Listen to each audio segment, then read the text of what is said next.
Welcome to Bigg Boss ബസ് മലയാളം. നമ്മുടെ Bigg Boss season 7 day 3 റിവ്യൂമായിട്ടാണ് വന്നിരിക്കുന്നത്. അപ്പം ഇന്നത്തെ ഒരു നല്ല എപ്പിസോഡായിരുന്നു. ഇന്ന് വീക്ക്ലി ടാസ്ക് ഒക്കെ ഉണ്ടായിരുന്നു. വീക്ക്ലി ടാസ്ക് ഒക്കെ മനോഹരമായിട്ട് നല്ലതായിട്ട് അവർ കളിച്ചു. അതുപോലെ തന്നെ ബിഗ് ബോസ് നല്ല പണി കൊടുത്തു. അപ്പോൾ ആദ്യം സ്റ്റാർട്ട് ചെയ്യുന്നത് മോർണിംഗ് ഡാൻസോടെ നമ്മുടെ വിയർപ്പ് തുന്നിയിട്ട കുപ്പായം എന്ന് പറഞ്ഞാൽ വേടൻ്റെ പാട്ടൊക്കെ ഇട്ടിട്ടാണ് മോർണിംഗ് ഡാൻസ്. എല്ലാവരും ഡാൻസൊക്കെ കളിച്ച് കഴിഞ്ഞു. പിന്നെ അടുത്ത് കാണിക്കുന്നത് നെവിനാണ്. ഇന്നലത്തെ എപ്പിസോഡ് നമ്മൾ കണ്ട് നെവിൻ എന്തൊക്കെ ഒളിപ്പിക്കുന്നതൊക്കെ കണ്ടില്ലായിരുന്നു, പെട്ടിക്കകത്തുനിന്ന് എടുക്കുന്നത്. അപ്പോൾ അത് ശരിക്കും പറഞ്ഞു കഴിഞ്ഞാൽ ആര്യൻ്റെയും ജിസേലിൻ്റെയും അക്ബറിൻ്റെ ഒക്കെ കയ്യിലുള്ള ബാൻഡ് എടുത്ത് പുള്ളി ഒളിപ്പിച്ച് വെച്ചതാണ്. എന്താ വെച്ചാൽ പുള്ളിക്ക് ഡ്രസ്സ് വേണമെന്ന് പറഞ്ഞിട്ട് ഭയങ്കരമായിട്ട് കഴിഞ്ഞ ദിവസമൊക്കെ പറയുന്നുണ്ടായിരുന്നല്ലോ. അപ്പോൾ അത് കിട്ടാൻ വേണ്ടി പുള്ളി ബാൻഡ് എടുത്ത് നമ്മുടെ പൗഡർ റൂമിൻ്റെ ഒരു ഫ്രണ്ടിൽ മറ്റേ ഗ്ലാസ് മിററിൻ്റെ ഫ്രണ്ടിൽ ഒരു ഫ്ലവർ പോട്ട് ഉണ്ട്. അപ്പോൾ അതിൻ്റെ അകത്ത് പുള്ളി എടുത്ത് മാറ്റി വെക്കുവാണ്. അപ്പോൾ എന്നിട്ട് ബിഗ് ബോസിനോട് പറയുന്നുണ്ട്, ബിഗ് ബോസ് എൻ്റെ കയ്യിൽ ബാൻഡ് ഉണ്ട്, എനിക്ക് എൻ്റെ ഡ്രസ്സ് എങ്ങനെ തിരിച്ചു തരണം എന്നൊക്കെ പറഞ്ഞിട്ട് പുള്ളി പറയുന്നുണ്ട്. അത് കഴിഞ്ഞിട്ട് പിന്നെ കാണിക്കുന്നതെന്ന് പറഞ്ഞാൽ അനു അപ്പാനി തമ്മിലൊരു കോൺവെർസേഷനാണ്. അപ്പോൾ അനു പറയുന്നുണ്ട്, നിങ്ങൾ ഗ്രൂപ്പിസം കാണിക്കുവാണെങ്കിൽ നിങ്ങൾ പാഷാണത്തെ ക്രമയാണ് അവിടെ ഇവിടെയൊക്കെ നടന്നാണ്, ആവശ്യമില്ലാതെ എരി കയറ്റി കൊടുക്കുവാണ്, സ്വന്തമായിട്ട് ഒരു കണ്ടന്റ് ഇല്ലാത്തതുകൊണ്ട് മറ്റുള്ളവരെ മോളി ഇതായിട്ട് വന്ന് കയറിയിട്ട് കണ്ടന്റ് ഉണ്ടാക്കുവാണെന്നൊക്കെ പറഞ്ഞിട്ട് അവർ തമ്മിലൊരു കോൺവെർസേഷൻ അവിടെ നടക്കുന്നുണ്ട്. പിന്നെ അടുത്ത് കാണിക്കുന്നത് നമ്മുടെ മോർണിംഗ് ടാസ്ക് ആണ്. മോർണിംഗ് ടാസ്ക് എന്ന് പറയുന്നത് ഓമന പേര്. അപ്പം ബിഗ് ബോസ് പറയുന്നത് പുതിയ സീസണാണ്, അപ്പോൾ എല്ലാവർക്കും പേര് വേണ്ടേ. അപ്പം ഓരോരുത്തരായിട്ട് മുന്നോട്ട് വന്നിട്ട് അവർക്ക് ഇഷ്ടമുള്ള ഒരാളെ വിളിക്കണം, അവർക്കൊരു പേരിടണം. അതുപോലെ തന്നെ ഇല്ലാത്ത ഒരാളെയും വിളിച്ച് അവർക്കൊരു പേരിടണം. അപ്പോൾ ആദ്യമായിട്ട് വന്നത് അപ്പാനി ശരത്താണ്. അപ്പാനി വന്നിട്ട് ഇഷ്ടമുള്ളത് ആര്യൻ്റെ പേര് ചിരി കൊടുക്കുക, ഇഷ്ടമില്ലാത്തതെന്ന് പറയുന്ന അനീഷിൻ്റെ പേര് മുള്ളംപന്നി. പിന്നെ വരുന്നത് മുൻഷി രഞ്ജിത്താണ്. മുൻഷി രഞ്ജിത്ത് വന്നിട്ട് ആദില നൂറെ വിളിക്കുന്നത്, അവരുടെ പേര് പൂമ്പാറ്റ, അവർ പൂമ്പാറ്റകളെ പോലെയാണെന്ന് പറഞ്ഞിട്ട് പൂമ്പാറ്റകൾ എന്ന് പറയുന്നു. പിന്നെ റെന ഫാത്തിമയെ ഡെലൂലു, അപ്പം പുള്ളിക്കാരിയാണെങ്കിൽ ഡെലൂഷണലായിട്ടാണ് കാര്യങ്ങളൊക്കെ കാണുന്നത്, അപ്പോൾ അതുകൊണ്ടാണ് ഡെലൂലു എന്ന് പറയുന്നത്. അടുത്തത് ബിന്നി വന്നിട്ട് കലാഭവൻ സരികെ പറയുന്നുണ്ട് ഇഷ്ടമുള്ളതെന്ന് പറയുന്നത്, എന്നിട്ട് പുള്ളിക്കാരിയെ മാധുരി എന്ന് വിളിക്കുന്നത്. അതുപോലെ തന്നെ ഇഷ്ടമില്ലാത്തതെന്ന് പറയുന്നത് അനീഷിൻ്റെ പേര് ചൂറിയും പുഴു. പിന്നെ ബിൻസിയാണ് വരുന്നത്. ബിൻസി വന്നിട്ട് അനുമോളെ പറയുന്നു, അനുമോള് ഒരു പാവക്കുട്ടി പോലെയാണെന്ന് പറയുന്നത്, അപ്പോൾ പാവക്കുട്ടി എന്നാണ് പേര് കൊടുത്തത്. അനീഷാണ് ഇഷ്ടമില്ലാത്തത്, അപ്പോൾ ഫേക്ക് കുട്ടൻ എന്നാണ് പേര് കൊടുക്കുന്നത് ബിൻസി. പിന്നെ നെവിനാണ് വരുന്നത്. നെവിൻ വന്നിട്ട് അനുമോളിനെ ക്യൂട്ട് ലിറ്റിൽ പായ് എന്നൊക്കെ പറയുന്നുണ്ട്. അതുപോലെ തന്നെ അനീഷിനെ ആണെങ്കിൽ വെരികുണ്ണി എന്ന് പറഞ്ഞ് പറയുന്നുണ്ട്. അടുത്ത് വരുന്നത് റീന ഫാത്തിമയാണ്. റീന ഫാത്തിമ വന്നിട്ട് ജിസേലിനെ ആണെന്നുണ്ടെങ്കിൽ ഇഷ്ടമുള്ളതാണെന്ന് പറയുന്നു, പേര് കൊടുത്തത് ചങ്ക്. പിന്നെ അപ്പോൾ ജിസേലിന് ചങ്ക് എന്താണെന്നൊന്നും പെട്ടെന്ന് മനസ്സിലായില്ല. അപ്പോൾ അവർ പറയുന്നു ബെസ്റ്റ് ഫ്രണ്ട് ആണെന്നുള്ള രീതിയിൽ റീന പറഞ്ഞു കൊടുക്കുന്നുണ്ട്. ഇഷ്ടമില്ലാത്തതെന്ന് പറയുന്നത് ഒനീലിനെ പറയുന്നുണ്ട്. എന്നിട്ട് പുള്ളിക്കാരുടെ പേര് കൊടുക്കുന്നത് അടുക്കള വീരൻ. അത് കഴിഞ്ഞിട്ട് വരുന്നത് ആര്യനാണ്. ആര്യൻ വന്നിട്ട് ഇഷ്ടമുള്ളതായിട്ട് തിരഞ്ഞെടുക്കുന്നത് അപ്പാനിശ്വരത്തിനാണ്. എന്നിട്ട് നിക്നെയിം കൊടുത്തതെന്ന് പറഞ്ഞാൽ അപ്പുക്കുട്ടി. ആൻഡ് ഇഷ്ടമില്ലാത്തതെന്ന് പറയുന്നത് മുൻഷി രഞ്ജിത്തിന്, അതുകൊണ്ട് പുള്ളിനെ വിളിക്കുന്നത് മുഷിനി. പിന്നെ വരുന്ന ഒനീലാണ് വരുന്നത്. ഒനീൽ വന്നിട്ട് ഇഷ്ടമുള്ളതെന്ന് പറഞ്ഞിട്ട് റീന ഫാത്തിമയെ പറയും. എന്നിട്ട് പറയാം ഒരു കൊച്ചുകുട്ടിയെ പോലെ ആണ് എനിക്ക് തോന്നുന്നത്, അതുകൊണ്ട് ഞാൻ സെർലാക്ക് എന്ന് പറഞ്ഞ പേര് കൊടുക്കുക. ഇഷ്ടമില്ലാത്തതെന്ന് പറയുന്ന അനീഷിൻ്റെ അടുത്ത് അങ്ങോട്ടൊന്നും പറയാൻ പറ്റില്ല, ഇങ്ങോട്ട് പറഞ്ഞുകൊണ്ടേയിരിക്കും, അതുകൊണ്ട് റേഡിയോ എന്ന പേര് കൊടുക്കും. അക്ബർ അടുത്ത് വരുന്നത്, അക്ബർ വന്നിട്ട് ഒനീലിനെയാണ് ഇഷ്ടമുള്ളതെന്ന് പറയുന്നത്, ഒനീലിൻ്റെ ഉള്ള പേര് കൊടുത്തത് മിസ്റ്റർ പെർഫെക്റ്റ്. അത് കഴിഞ്ഞിട്ട് ഇഷ്ടമില്ലാത്തതെന്ന് പറയുന്നത് രേണുസുതി. അതൊരു 1.5 ഒരു പേരായിരുന്നു രേണുസുതിക്ക് അക്ബർ കൊടുത്തത്, സെപ്റ്റിക് ടാങ്ക്. അത് കഴിഞ്ഞിട്ട് വരുന്നത് ഷാനവാസാണ്. ഷാനവാസ് വന്നിട്ട് മുൻഷി രഞ്ജിത്തിനെയാണ് ഇത് ചെയ്യുന്നത്, ഇഷ്ടമുള്ളതെന്ന് പറഞ്ഞിട്ട് പറയുന്നത്. പുള്ളിയാണ് എൻ്റെ വന്നപ്പോൾ മുതൽ ഫ്രീക്കായിട്ടുള്ള ഡ്രസ്സൊക്കെ ഇട്ടുകൊണ്ട് നടക്കുന്നുണ്ട്, ഫ്രീക്ക് എന്ന് പേര് കൊടുക്കുക എന്ന് പറഞ്ഞു. അതുപോലെ അക്ബറിനെയാണ് ഇഷ്ടമില്ലാത്തത്, അക്ബറിൻ്റെ പേര് ടുട്ടുമോൻ. അഭിലാഷ് വന്നിട്ട് ഒനീലാണ് ഇഷ്ടപ്പെട്ട ആൾ, പുള്ളിയുടെ പേര് മച്ചാൻ. മുൻഷി രഞ്ജിത്ത് ഇഷ്ടമില്ലാത്തത് ഇരുതലമൂരി. ശൈത്യ വന്നിട്ട് പറയുന്നത് ഇഷ്ടമുള്ളതെന്ന് പറയുന്നത് അനുമോള്, എന്നിട്ട് പറയുന്നത് പിങ്കി.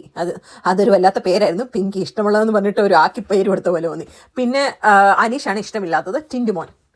പിന്നെ വരുന്നത് ഷാരികയാണ്. ഷാരിക വന്നിട്ട് ആദില നൂറയാണ് ഇഷ്ടമുള്ളത്, എന്നിട്ട് പുള്ളിക്കാരി ബ്ലൂ ലഗൂൺ മറ്റുമാണ് തോന്നുന്നു പേര് പറയുന്നത്. പിന്നെ പറയുന്നത് ഇഷ്ടമില്ലാത്തതെന്ന് പറയുന്ന ഷാരികയ്ക്ക് ഇഷ്ടമില്ലാത്തതെന്ന് പറയുന്നത് അനീഷ്, അട്ടർ വേസ്റ്റ് എന്നാണ് പുള്ളിക്കാരി പറയുന്നത്. അടുത്തായിട്ട് വരുന്നത് രേണുസുതി വന്നിട്ട് ആദില നൂറെ തന്നെയാണ് ഇത് തിരഞ്ഞെടുക്കുന്നത്. അവരുടെ പേര് മിട്ടു മിന്നു. പിന്നെ അക്ബറിനെയാണ് ഇഷ്ടമില്ലാത്തതെന്ന് പറയുന്നത്, വേട്ടപ്പട്ടി എന്ന് പറഞ്ഞത്. അത് പുള്ളിക്കാരിയുടെ സെപ്റ്റിക് ടാങ്ക് എന്ന് വിളിച്ചല്ലോ, അപ്പം വേട്ടപ്പട്ടി എന്നാണ് രേണു പറയുന്നത്. പിന്നെ വരുന്ന കലാഭവൻ സരികയാണ്. പുള്ളിക്കാരി വന്നിട്ട് രഞ്ജിത്തിനെയാണ് ഇഷ്ടമുള്ളതെന്ന്, പുള്ളിക്കാരി ഭയങ്കര ആക്റ്റീവ് ആയത് കാരണം ആക്റ്റീവ് എന്ന് പേര് കൊടുത്തു. ഇഷ്ടമില്ലാത്തതെന്ന് പറയുന്നത് റെന ഫാത്തിമയാണ്, എന്നിട്ട് ടു കെക്കിഡ് എന്ന് ആണ് പേര് കൊടുത്തത്. അടുത്ത് വരുന്ന അനുമോളാണ്. അനുമോൾ വന്നിട്ട് നെവിനെയാണ് ഇഷ്ടമുള്ളതെന്ന് പറയുന്നു, ഉണ്ണിക്കുട്ടൻ പോലെ ആയത് ഉണ്ണിക്കുട്ടൻ എന്ന് പറഞ്ഞിട്ട് പേര് കൊടുക്കുന്നു. അക്ബറിനെയാണ് ഇഷ്ടമില്ലാത്തത്, പുള്ളിയാണ് എൻ്റെ പേര് കൊടുത്തത് പാഷാണത്തിൽ കൃമി. പിന്നെ അടുത്ത വരുന്നത് ജിസേലാണ്. ജിസേൽ വന്നിട്ട് ആര്യനെയാണ് ഭയങ്കര ഇഷ്ടമുള്ളത്, പുള്ളി ഒരേ വൈബാണെന്നൊക്കെ പറഞ്ഞിട്ട് പുള്ളിക്കാരന് കൺമണി എന്ന് പേര് കൊടുക്കും.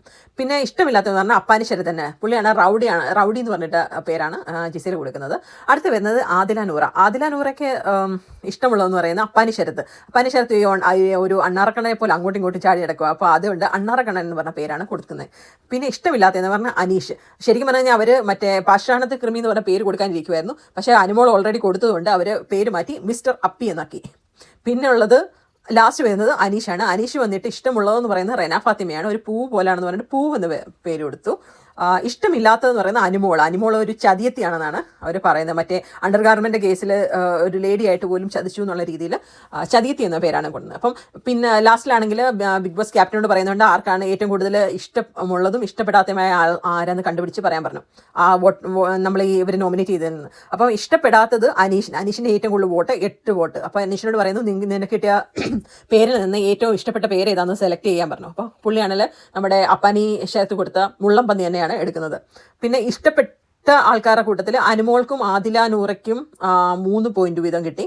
അപ്പം അനുമോൾ എടുത്ത പേര് പാവക്കുട്ടിയും ആദില നൂറ എടുത്ത പേര് പൂമ്പാറ്റകൾ എന്ന് പറഞ്ഞു. അപ്പം അങ്ങനെ മോർണിംഗ് ടാസ്ക് അവിടെ അവസാനിച്ചു. പിന്നെ അത് കഴിഞ്ഞിട്ട് പിന്നെ രേണുവിൻ്റെ ഒരു സെഗ്മെൻ്റാണ് കാണിക്കുന്നത്. രേണു ആണെന്നുണ്ടെങ്കിൽ സ്വയം ഇങ്ങനെ പറഞ്ഞാൽ അമ്മമാരെ പ്രതിനിധീകരിച്ച് വന്നതാണ് ഈ രേണു. പിന്നെ സെപ്റ്റിക് ടാങ്ക് എന്ന് പറയുന്നത് ആദ്യമായിട്ടാണ് ആൾക്കാർ വിളിക്കുന്നത് എന്നൊക്കെ പറഞ്ഞിട്ട് പുള്ളിക്കാരിയുടെ ഒരു പരിഭവം പറച്ചിലാണ് അവിടെ പിന്നെ കാണിക്കുന്നത്. അത് കഴിഞ്ഞിട്ട് നെവിനും അനുങ്ങടെ അവർ തമ്മിൽ ഒരു ബെസ്റ്റ് ഫ്രണ്ട്, കാരണം കഴിഞ്ഞ ടാസ്കിലാണെന്നുണ്ടെങ്കിൽ അവർ പറഞ്ഞല്ലോ, അപ്പോൾ ആ ഒരു ടോക്കാണ് പിന്നെ കാണിക്കുന്നത്. പിന്നുള്ളത് അപ്പാനി അക്ബറും കൂടെ ഷൈത്തയെ പറ്റി അവർ ഭയങ്കര ഗെയിം ഡിസ്കഷനാണ് അപ്പാനി അക്ബറും കൂടെ. അപ്പോൾ ആ വഴിക്ക് ഷാനവാസ് ഇങ്ങനെ വരുന്നു. അപ്പോൾ ഷാനവാസിനെ ആണെങ്കിൽ അക്ബർ നൈസായിട്ട് ആക്കി വിടുന്നുണ്ട്. പിന്നെ നീ ആണെങ്കിൽ അപ്പോൾ ഷാനവാസ് എന്തൊക്കെ ഡയലോഗ് പറയുമ്പോൾ അക്ബർ പറയും നീ ആണെങ്കിൽ സീരിയൽ ഡയലോഗ് ഇവിടെ നീ ഇറക്കാൻ നിൽക്കില്ല, നീ ആണെങ്കിൽ രുദ്രനാവാൻ ഇവിടോട്ട് വരണ്ട. അപ്പോൾ അന്നേരം ഷാനവാസ് പറയും ഞാൻ രുദ്രനായില്ല എന്നുണ്ടെങ്കിൽ എൻ്റെ സ്വന്തം സ്വഭാവത്തിന് ഞാൻ ഭയങ്കര ഇതായിട്ട് നിൽക്കും എന്നൊക്കെ പറഞ്ഞിട്ട് ഷാനവാസ് പറയുന്നുണ്ട്. അപ്പോൾ അക്ബർ പറയുന്നുണ്ട് നീ ഭയങ്കര സംസ്കാര ശുദ്ധിയുള്ളവനാണെന്നുള്ളത്. അതായത് ജിസേലിൻ്റെ വസ്ത്രധാരണത്തെ പറ്റി ഇവൻ്റെ ഷാനവാസിൻ്റെ കമൻറ്റ് കാരണമാണ് അതെന്ന് തോന്നുന്നു അവർ പറയുന്നത്. അവൻ്റെ വിചാരം രുദ്രനാണെന്ന് അവൻ്റെ വിചാരം ഇപ്പോഴും സീരിയൽ നിൽക്കുവാണെന്നൊക്കെ പറഞ്ഞിട്ട് അവർ അങ്ങോട്ടും ഇങ്ങോട്ടും കുറച്ച് ഒരു ചെറിയ ക്ലാഷ് അവിടെ വരുന്നുണ്ട്. പിന്നെ വരുന്നത് അക്ബറും അഭിലാഷും കൂടെ ആണെങ്കിൽ നമ്മുടെ ഷാനവാസിനെ എങ്ങനെ എടുത്തുകൊണ്ട് ഉറങ്ങുന്ന സമയത്ത് എങ്ങനെ എടുത്തുകൊണ്ട് പോകണം എന്നതിനെ പറ്റിയൊക്കെ കുറേ ചർച്ച ചെയ്യുന്നുണ്ട്. കാരണം മറ്റേ ടാസ്ക് അത് നടക്കുന്നുണ്ടല്ലോ, വൈകുന്നേരം അവർ മറ്റേ ഉറങ്ങാതിരിക്കുന്ന ടാസ്ക്, അതായത് ഒരാൾക്ക് മാത്രം കട്ടിൽ കിടക്കാം, ബാക്കിയുള്ളവർ ഉറങ്ങാതിരിക്കേണ്ട ഒരു ടാസ്ക് ഉണ്ടല്ലോ. അപ്പോൾ അതിൽ ഷാനവാസിനെ എടുത്ത് പൊക്കിക്കൊണ്ട് പോകുന്നതിനെ പറ്റിയൊക്കെ അവർ ചർച്ച ചെയ്യുന്നുണ്ട്. പിന്നെ രേണു ആണെന്നുണ്ടെങ്കിൽ വീണ്ടും ഈ നമ്മുടെ നൂറയുടെ അടുത്ത് ഇങ്ങനെ പറയുന്നുണ്ട് എന്നെപ്പറ്റി അങ്ങനെ പറഞ്ഞു, എന്നിട്ട് പുള്ളിക്കാരിയുടെ സ്വന്തം കാര്യങ്ങളെ പറ്റിയൊക്കെ ആണെന്നുണ്ടെങ്കിൽ നൂറയുടെ അടുത്ത് ഇങ്ങനെ സംസാരിക്കുന്നതാണ് പിന്നെ കാണിക്കുന്നത്. അടുത്തതായിട്ട് നമ്മുടെ ഇന്നത്തെ ഗംഭീര സംഭവം എന്ന് പറയുന്നത് വീക്ക്ലി ടാസ്കിൻ്റെ പേരാണ് ഭാഗ്യത്തിൻ്റെ പണപ്പെട്ടി. അപ്പം ഭാഗ്യത്തിൻ്റെ പണപ്പെട്ടി എന്ന് പറയുന്നത് ഒരു നമ്മുടെ ഗാർഡൻ ഏരിയയിൽ സെൻറ്ററിൽ ഒരു പോഡിയം വെച്ചിട്ടുണ്ട്. ആ പോഡിയത്തിനകത്തിൽ കോയിൻ്റെ ഒരു ബോക്സ് ഉണ്ടാവും. ആ ബോക്സിനകത്തിൽ റെഡ്, ബ്ലാക്ക്, ഗോൾഡൻ ഇങ്ങനെ കോയിൻസ് ഉണ്ട്. അപ്പോൾ ഈ കോയിൻസ് നമുക്ക് എന്നിട്ട് ഒരു വലിയ സർക്കിൾ, ആ പോഡിയത്തിൻ്റെ ചുറ്റും ഒരു വലിയ സർക്കിളുണ്ട്, അതിൻ്റെ പുറത്ത് ആദ്യം ഇവർ നിൽക്കുന്നത്. എന്നിട്ട് ബസർ അടിച്ച് കഴിയുമ്പോൾ ഇവർ പെട്ടെന്ന് പോയി അതിനകത്തുനിന്ന് പിക്ക് ചെയ്യണം. അപ്പോൾ പിക്ക് ചെയ്യുമ്പോൾ റെഡ് ഇത് കിട്ടുവാണെങ്കിൽ അവരുടെ അതിൻ്റെ എണ്ണം കൂട്ടാം, ഇത് പിന്നീട് ഉപകാരപ്പെടുമെന്നാണ് ബിഗ് ബോസ് പറയുന്നത്. പിന്നുള്ളത് ബ്ലാക്ക് ആണ്. ബ്ലാക്ക് എടുത്തു കഴിഞ്ഞാൽ എടുത്തയാൾക്ക് പണി കിട്ടും, അപ്പോൾ തന്നെ പണി കിട്ടുമെന്നാണ് ബിഗ് ബോസ് പറയുന്നത്. അടുത്ത് പറയുന്നത് ഗോൾഡൻ കോയിനാണ്. ഗോൾഡൻ കോയിൻ കിട്ടിക്കഴിഞ്ഞാൽ സൂപ്പർ പവർ ഉണ്ട്. അപ്പം അതുപോലെ അടുത്തെന്ന് പറയുന്നത് ആദില നൂറ 2 കണ്ടസ്റ്റൻ്റാണ്, പക്ഷെ അവർ ഒന്നായിട്ടല്ല മത്സരിക്കുന്നത്. അപ്പോൾ അവരെ ആണെന്നുണ്ടെങ്കിൽ കയ്യിൽ കെട്ടാൻ വേണ്ടി ഒരു റോപ്പ് അവിടെ വെച്ചിട്ടുണ്ട്. അപ്പോൾ അവർ ഓരോ കൈ വീതം കെട്ടണം. അറ്റ് എ ടൈം ഒരാൾക്ക് അവിടെ എടുക്കാനും പറ്റത്തുള്ളൂ. അപ്പോൾ അതങ്ങനെയാണ് അതിൻ്റെ റൂള്. അപ്പോൾ ആദ്യത്തെ ബസർ അടിച്ചു, എല്ലാവരും പോയി സാധനം എടുത്തു. ആര്യനാണ് ഫസ്റ്റ് പോയി എടുത്ത് പുറത്തിറങ്ങിയത്. കറക്റ്റ് ആ ബസർ വന്നപ്പോൾ തന്നെ പുള്ളി പുറത്തിറങ്ങി, സാധനം എടുത്തിട്ട് പുറത്തിറങ്ങി. അപ്പം ഫസ്റ്റ് ബസർ കിട്ടിയത് അഭിലാഷിന് ഒരു ബ്ലാക്ക്, ബിന്നിക്ക് 5 റെഡ്, ആര്യന് 3 റെഡ്, ഗിസേലിന് 2 റെഡ്, അക്ബറിന് 4 റെഡും 1 ഗോൾഡും കിട്ടി, റെനയ്ക്ക് 1 ബ്ലാക്കും കിട്ടി. അപ്പോൾ എന്ത് പറ്റി? അപ്പോൾ അത് കഴിഞ്ഞിട്ട് അടുത്തതാണെങ്കിലും ബിഗ് ബോസ് പറയുന്നുണ്ട് ഇപ്പോൾ ഇത്രയും പേർക്ക് കോയിൻ കിട്ടിയല്ലോ, കോയിൻ കിട്ടാത്ത കുറേ അധികം ആൾക്കാരുണ്ട്. അപ്പോൾ അവരോട് പറയുന്നുണ്ട് കോയിൻ കിട്ടാത്തവർക്ക് ഒരു ലാസ്റ്റ് ചാൻസും കൊണ്ടുണ്ട്. അതായത് 2 കോയിനും കൂടി ഇനി ഇതിനകത്ത് പണപ്പെട്ടിക്കകത്തുണ്ട്. അപ്പോൾ ഈ കോയിൻ കിട്ടാത്ത ആൾക്കാർ മാത്രം ഇതിനകത്ത് മത്സരിച്ചിട്ട് ഇതിൽ ഈ 2 കോയിനകത്തിൽ ഏതെങ്കിലും ഒന്ന് എടുത്തില്ല എന്നുണ്ടെങ്കിൽ അവർ മറ്റേ ജയിൽ നോമിനേഷനിൽ അവർ വരും. അപ്പം ജയിലിൽ പണി കിട്ടുമെന്ന് പറയും. ഇതിൽ കിട്ടാത്തവർക്ക് പണി ജയിലിൽ കിട്ടുമെന്ന് പറയും. അപ്പോൾ അടുത്ത സെക്കൻഡ് ബസർ അടിച്ചു. ഇപ്പോൾ ഷാനവാസും ഒരു റെഡും അനീഷ് ഒരു ബ്ലാക്കും പോയി എടുക്കും. അപ്പം കോയിൻ കിട്ടാത്തവർക്ക് ഇനി അത് കഴിഞ്ഞിട്ട് അപ്പം തിരിച്ചു വരും. അപ്പം ബിഗ് ബോസ് പറയും കോയിൻ കിട്ടാത്തവർക്ക് ഇനി ടാസ്ക് കണ്ടിന്യൂ ചെയ്യാൻ പറ്റത്തില്ല. അവർ ടാസ്കിൽ നിന്ന് പുറത്തായതായിട്ട് പുള്ളി പറയുന്നുണ്ട്. അപ്പോൾ ഇവർ ഡയറക്റ്റ് ജയിൽ നോമിനേഷനിലും വന്ന് ഈ ടാസ്ക് കിട്ടുന്നത്. അപ്പം അനിശ്ചിതത്വ ടീമുകളെല്ലാം അവിടെ ഉണ്ട്. അപ്പോൾ അക്ബറിനായിരുന്നു ഇന്നത്തെ ഒരു ഭാഗ്യദിനം. ആദ്യം ഭാഗ്യം ഉണ്ടായിരുന്ന അക്ബറിനായിരുന്നു. അപ്പോൾ അക്ബറിന് ശരിക്കും പറഞ്ഞാൽ സൂപ്പർ പവർ ഉണ്ട്. അപ്പം സൂപ്പർ പവർ എന്താണെന്ന് വെച്ചാൽ നോമിനേഷൻ പവറാണ്. അടുത്ത വീക്കിലേക്കുള്ള നോമിനേഷനിലേക്ക് ഒരാളെ ഡയറക്റ്റായിട്ട് നോമിനേറ്റ് ചെയ്യാൻ പറ്റും. പക്ഷേ അവിടെ ഒരു ട്വിസ്റ്റ് ബിഗ് ബോസ് കൊണ്ടുവന്നു. ചുമ്മാ അങ്ങനെ നോമിനേറ്റ് ചെയ്യാൻ പറ്റത്തില്ല. അതിൻ്റെ മുമ്പേ ഒരു ടാസ്കും കൂടെ കംപ്ലീറ്റ് ചെയ്യണം. ആ ടാസ്ക് എന്ന് പറഞ്ഞു കഴിഞ്ഞാൽ നമ്മുടെ പോഡിയത്തിൽ വീണ്ടും കോയിൻ വെക്കും. കോയിൻ വെക്കുമ്പോൾ അവിടെയാണെന്നുണ്ടെങ്കിൽ ഗോൾഡ് കോയിനും ഉണ്ടാവും. ഗോൾഡ് കോയിന് നമ്മുടെ അക്ബർ ഒരാളെ ഏൽപ്പിക്കണം. അതായത് ഒരാളെ സെലക്ട് ചെയ്യണം. അയാൾ പോയി അടുത്ത ബെസർ കേൾക്കുമ്പോൾ ഗോൾഡ് കോയിൻ മറ്റുള്ളവരും ഉണ്ടാവും. അപ്പോൾ അക്ബർ തിരഞ്ഞെടുത്ത് സെലക്ട് ചെയ്ത് വിട്ടേക്കുന്ന ആൾക്ക് ഗോൾഡ് കോയിൻ എടുക്കാൻ പറ്റിക്കഴിഞ്ഞ് കഴിഞ്ഞാൽ അക്ബറിന് ആ സൂപ്പർ പവർ കിട്ടും. അല്ലെന്നുണ്ടെങ്കിൽ അക്ബറിന് പണി കിട്ടും.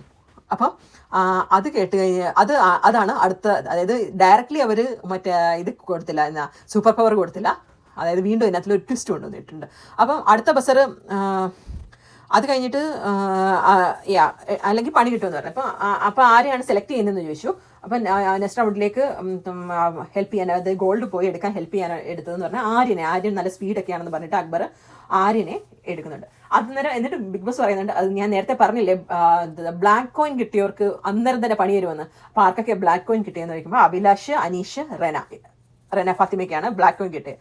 അപ്പം എന്താ ചെയ്യണമെന്ന് വെച്ചാൽ ഒരാൾ കണ്ണ് കെട്ടി കിടക്കണം, ഒരാൾ ഒരു മറ്റേ നമ്മുടെ ഉന്തിക്കൊണ്ട് പോകുന്നൊരു വണ്ടി ഉണ്ടാവും, അതിനകത്തിൽ ആ വണ്ടിക്കകത്ത് കയറണം, ഒരാൾ വായ പോകണം. എന്നിട്ട് ഇതിങ്ങനെ കണ്ടിന്യൂസ് തള്ളണം. അപ്പം അഭിലാഷ് വണ്ടിക്കുള്ളിൽ ഇരുന്നു. അനീഷാണെന്നുണ്ടെങ്കിൽ കണ്ണ് കെട്ടി, എന്നിട്ട് റെന ഫാത്തിമയാണെന്നുണ്ടെങ്കിൽ വായും മൂടി കെട്ടി. എന്നിട്ട് ഇവരിങ്ങനെ കണ്ടിന്യൂസ് തള്ളിക്കൊണ്ടിരിക്കുക. എന്നിട്ട് ഇടയ്ക്ക് അനീഷ് പറയുന്നുണ്ട് ഈ അഭിലാഷിന് ഭയങ്കര ഭാരമാണ്, എന്നെ കൊണ്ട് തള്ളാൻ പറ്റുന്നില്ല എന്നൊക്കെ പറഞ്ഞിട്ടൊക്കെ തള്ളിക്കൊണ്ട് അനീഷിന് കാണത്തില്ല, അനീഷിന്റെ കണ്ണ് കെട്ടിക്കൊണ്ടിരിക്കും. അപ്പോൾ അവിടെ നിന്നു. അത് കഴിഞ്ഞിട്ട് പിന്നെ അടുത്തെന്ന് പറഞ്ഞാൽ കാണിക്കുന്നത് നെവിന് പിന്നെയാണെന്നുണ്ടെങ്കിൽ ബാൻഡിനെ പറ്റി ബിഗ് ബോസിനോട് പറയാൻ, അതേ ബിഗ് ബോസെ കൊണ്ട് കാണിക്കുന്നുണ്ട്. അതെ ഇവിടെയുണ്ട് ബാൻഡ് ഇരിപ്പുണ്ട്, എനിക്കാണെന്നുണ്ടെങ്കിൽ എൻ്റെ ഡ്രസ്സ് തരണം എന്നൊക്കെ പറഞ്ഞിട്ട് നെവിൻ പറയുന്നുണ്ട്. അപ്പോൾ അത് കഴിഞ്ഞിട്ട് ഈ നെവിനാണെന്നുണ്ടെങ്കിൽ നൈസായിട്ട് എടുത്തുകൊണ്ട് പോയി ഇവർ അറിഞ്ഞില്ല ആര്യനും കിസയിലും ഒന്നും. അവരുടെ ബാൻഡ് ചെക്ക് ചെയ്യും. അപ്പം ആര്യന് ഭയങ്കരമായിട്ട് ദേഷ്യം വരുന്നുണ്ട്. ഒന്നാമത് മറ്റേ ഇത് നോക്കിയിട്ടൊന്നും ഇത് ബാൻഡ് കിട്ടുന്നില്ല. അപ്പം പുള്ളിക്ക് ഭയങ്കര. അപ്പം നെവിൻ അവിടെ ഇവരുടെ സൈഡിൽ നിന്നിട്ട് ഒന്നും അറിയാത്ത പോലെ അവിടെ നിൽപ്പുണ്ട്. എന്നിട്ട് അവരുടെ അടുത്ത് സംസാരിക്കും, എന്നാലും ആരായിരിക്കും കൊണ്ടുപോയത് എന്നൊക്കെ പറഞ്ഞിട്ട് നെവിനാണ് ഇവരുടെ സൈഡിൽ നിന്ന് സംസാരിക്കുന്നുണ്ട്. എന്നിട്ട് നിനക്ക് എല്ലാവരും സംശയിക്കണം, നീ എന്നെ സംശയിക്കുന്നുണ്ട്, അപ്പം പോടാ നിന്നെ സംശയിക്കുന്നൊന്നുമില്ല എന്ന കാര്യം. അന്നേരം നെവിനാണ് ചിരിച്ചോട്ട് എന്നെ സംശയിക്കണം, ബാൻഡ് പോയി കഴിഞ്ഞാൽ എല്ലാവരും സംശയിക്കണ്ടേ. എന്നിട്ടാണെങ്കിലും പുള്ളിയാണെങ്കിൽ നൈസായിട്ട് അവിടെ നിന്ന് എഴുന്നിട്ട് ഭയങ്കര ഒരു ആക്ഷനൊക്കെ കാണിച്ചിട്ട് പുള്ളി ഒരു ചിരിച്ചിട്ട് എൻ്റെ സാധനമുണ്ട്, നിനക്കൊന്നും കണ്ടുപിടിക്കാൻ പറ്റത്തില്ല എന്ന് പറഞ്ഞിട്ട് പുള്ളി നൈസായിട്ട് അവിടെ നിന്ന് എഴുന്നേറ്റ് പോകുന്നുണ്ട്. ഇപ്പം പിന്നെ അടുത്ത സെഗ്മെന്റ് വീണ്ടും കാണിക്കുന്നുണ്ട്. മറ്റേ നമ്മുടെ അഭിലാഷിനെ വെച്ചിട്ട് സ്റ്റിൽ അവർ തള്ളിക്കൊണ്ട് പോവാണ് റെനയും അനീഷും കൂടെ. എന്നിട്ട് അനീഷ് പറയുന്നുണ്ട് 3 മണിക്കൂറായിട്ട് അവർ നടക്കുക എന്നൊക്കെ പറഞ്ഞിട്ട് അവർ പറയുന്നുണ്ട്. എന്നിട്ട് ലാസ്റ്റിൽ അവരൊരു പോംവഴി കണ്ടിച്ചു, ഒരിടത്ത് പോയി ഇരുന്ന് കഴിഞ്ഞിട്ട് ഈ വണ്ടി ആണെങ്കിലും മുന്നോട്ട് പോയി പുറകോട്ട് ഇങ്ങനെ ആട്ടിക്കൊണ്ടിരിക്കുക. അപ്പോൾ എന്താ അവർ നടക്കണ്ട, അപ്പോൾ ഈ വണ്ടി അനങ്ങുന്നുണ്ട്, അവർ ഇരുന്നുകൊണ്ട് ഇങ്ങനെ ആട്ടുന്നുണ്ട്. അടുത്തെന്ന് പറയുന്നത് പിന്നെ നമ്മുടെ വീക്ക്ലി ടാസ്കിൻ്റെ അടുത്ത റൗണ്ട് സ്റ്റാർട്ട് ചെയ്യുകയാണ്. അപ്പം ബെസ്റ്റർ അടിച്ചു, അവരെല്ലാം കൂടെ ഓടിപ്പോയി. ശരിക്കും പറഞ്ഞു കഴിഞ്ഞാൽ പോയി ആര്യന് ഗോൾഡ് കോയിൻ തന്നെ കിട്ടി. അക്ബറിന് വേണ്ടി ആരും കളിക്കുന്നുണ്ടല്ലോ, ആര്യന് ഗോൾഡ് കോയിൻ കിട്ടി. പക്ഷെ എന്ത് പറ്റിയെന്ന് വെച്ച് കഴിഞ്ഞാൽ പുറത്തിറങ്ങിയപ്പോൾ അറിയാണ്ട് ഈ ഗോൾഡ് കോയിന് താഴെ അങ്ങ് വീണ് പുള്ളിയുടെ കയ്യിൽ നിന്ന്. അപ്പോൾ ഈ അപ്പോഴത്തേനും ബസർ അടിക്കുകയും ചെയ്തില്ല. അപ്പോൾ ഷാനവാസ് എന്ത് ചെയ്തു, ആ സൈഡിൽ കൂടെ പോയ സംഭവമാണ് ഷാനവാസ് ഈ ഗോൾഡ് കോയിൻ കണ്ടിട്ട് പെട്ടെന്ന് പോയി എടുത്തപ്പം ബസർ അടിക്കുന്നതിന് മുമ്പ് ഷാനവാസിൻ്റെ കയ്യിൽ ഗോൾഡ് കോയിൻ ആയിപ്പോയി. അപ്പോൾ അത് കഴിഞ്ഞിട്ട് അങ്ങനെ ഗോൾഡ് കോയിന് ഷാനവാസിൻ്റെ കയ്യിലായി. അപ്പം അത് കഴിഞ്ഞിട്ട് ബിഗ് ബോസ് എല്ലാവരും കൂടെ ലിവിംഗ് റൂമിൽ വിളിക്കുന്നുണ്ട് എത്ര വീതം ഉണ്ടെന്ന്. അപ്പം ഗിസേലിൻ്റെ 2 റെഡ്, റെനയുടെ 1 റെഡ്, ആര്യൻ്റെ 3 റെഡ്, മറ്റേ ഗോൾഡ് കോയിന് ഉണ്ടെന്ന് പറഞ്ഞു. പക്ഷേ ആ ഗോൾഡ് കോയിന് ഷാനവാസ് എടുത്തു. ഷാനവാസിൻ്റെ 1 ബ്ലാക്കും 1 റെഡും 1 ഗോൾഡും ഉണ്ട്. ഗോൾഡ് എന്ന് പറയുന്നത് ആര്യൻ്റെ കയ്യിൽ നിന്ന് എടുത്തത്. അക്ബറിൻ്റെ 3 റെഡും 1 ബ്ലാക്കും ഉണ്ട്. അബിയുടെ കയ്യിൽ 2 റെഡ്, അനീഷിൻ്റെ കയ്യിൽ 2 റെഡ് 2 ബ്ലാക്ക്. പിന്നെ അപ്പം റൂൾ അനുസരിച്ച് അക്ബറിൻ്റെ അപ്പം ബിഗ് ബോസ് കൺഫേം ചെയ്തു ഷാനവാസിൻ്റെ കയ്യിലാണ് ഗോൾഡ്. ഷാനവാസിന് ഇനിയും ഫർദർ ടാസ്കിൽ അതിൻ്റെ ഇത് കിട്ടുന്നതായിരിക്കും എന്ന് പറയുന്നുണ്ട്. അപ്പോൾ അക്ബറിനെ സാധനം ലോസ്റ്റ് ആയില്ല, സൂപ്പർ പവർ ലോസ്റ്റ് ആയി. സൂപ്പർ പവർ ലോസ്റ്റ് ആയി കഴിഞ്ഞ് കഴിഞ്ഞാൽ പണി കൊടുക്കുമെന്ന് ബിഗ് ബോസ് നേരത്തെ പറഞ്ഞിട്ടുണ്ടായിരുന്നു. അപ്പം എന്നെ ചെയ്തു, സോ ബോത്ത് അക്ബറും ആര്യനാണല്ലോ പുള്ളിക്ക് വേണ്ടി പണിയെടുക്കാൻ പോയത്. അപ്പം ഇവരെ രണ്ടുപേരെയും ബിഗ് ബോസ് കൺഫെഷൻ റൂമിലേക്ക് വിളിച്ചു. കൺഫെഷൻ റൂമിലേക്ക് വിളിച്ചിട്ട് പറഞ്ഞു, അടുത്ത വീക്കിലേക്കുള്ള നോമിനേഷനിലേക്ക് നിങ്ങൾ തമ്മിൽ ഡിസ്കസ് ചെയ്തിട്ട് ഒരാളെ തീരുമാനിക്കണം. അവരവിടെ നിന്ന് അങ്ങോട്ട് ആര് പറയുന്നു, ഞാൻ ഈ ആഴ്ച ഇതിനകത്തിലുണ്ടല്ലോ, നമ്മുടെ നോമിനേഷനിലുണ്ടല്ലോ, അക്ബർ എന്തായാലും ഇല്ല, എനിക്ക് പിന്നെ അക്ബർ വേണം. അത് മാത്രമല്ല നിനക്ക് വേണ്ടി ഞാൻ പോയത്. അത് വെച്ചാൽ അങ്ങോട്ടും ഇങ്ങോട്ടും കുറച്ചിങ്ങനെ സംസാരിച്ചു. ലാസ്റ്റ് അവർ പറഞ്ഞു ബിഗ് ബോസ് ഇതൊരു നടപടി. അപ്പം ബിഗ് ബോസ് പറഞ്ഞു നിങ്ങൾ ഇത് ഇവിടെ നിന്ന് ഡിസ്കസ് ചെയ്ത് തീരുമാനിക്കാതെ ഇവിടെ നിന്ന് ഇറക്കി വിടത്തില്ല എന്ന് പറഞ്ഞു. അപ്പോൾ ലാസ്റ്റിൽ ആരും പറഞ്ഞു ശരി ഞാൻ പൊക്കോളാം എന്ന് പറഞ്ഞിട്ട് പറയാൻ വന്നു. അപ്പം അക്ബർ തോന്നി ഇല്ല എന്താ നമ്മുടെ ഇത് ശരിയാവത്തില്ല, ചിലപ്പോൾ അത് നെഗറ്റീവായി വന്നാലോ എന്ന് പറഞ്ഞ് വിചാരിച്ചിട്ടുണ്ട്. ഇല്ലില്ല ഞാൻ പറയാനിരിക്കുമായിരുന്നു, ഞാനാണെന്നുണ്ടെങ്കിൽ പൊക്കോളാം എന്ന് പറഞ്ഞിട്ട് പുള്ളി ഏറ്റെടുത്തു. അങ്ങനെ അക്ബർ ഡയറക്റ്റ് നോമിനേഷനിലോട്ട് വന്നു. പിന്നെ കുറച്ച് അനീഷും ഷാനവാസും തമ്മിലുള്ള കുറച്ച് ക്ലാഷസും അങ്ങനെ ഇതൊക്കെ വന്നു. പിന്നെ കാണിക്കുന്നത് നമ്മുടെ മറ്റേ ടാസ്ക് ഉണ്ടല്ലോ, ഇവർ രാത്രി ഉറങ്ങുന്നത്. അപ്പോൾ ശരിക്കും പറഞ്ഞു കഴിഞ്ഞാൽ ഈ അപ്പാനിയൊക്കെ വന്നിട്ട് ശൈത്യനെയും ബിൻസിനെയൊക്കെ ഗിസയിലൊക്കെ ഉറങ്ങുന്ന സമയത്ത് ഈ കട്ടിലോടെ എടുക്കാനൊക്കെ ശ്രമിക്കുന്നതാണ് ഇത് കാണിക്കുന്നത്. പക്ഷെ അത് അവർ പെട്ടെന്ന് ഉണരുമൊക്കെ ചെയ്യുന്നുണ്ടായിരുന്നു. അപ്പോൾ അങ്ങനെ കാണിച്ചുകൊണ്ടാണ് ബിഗ് ബോസിൻ്റെ എപ്പിസോഡ് തീർന്നത്. സോ നിങ്ങൾക്ക് ഈ റിവ്യൂ ഇഷ്ടപ്പെട്ടെങ്കിൽ ദയവ് ചെയ്ത് സബ്സ്ക്രൈബ് ചെയ്യുക, എന്നാലേ നിങ്ങൾക്ക് നോട്ടിഫിക്കേഷൻ കറക്റ്റായിട്ട് കിട്ടുകയുള്ളൂ. Thank you so much.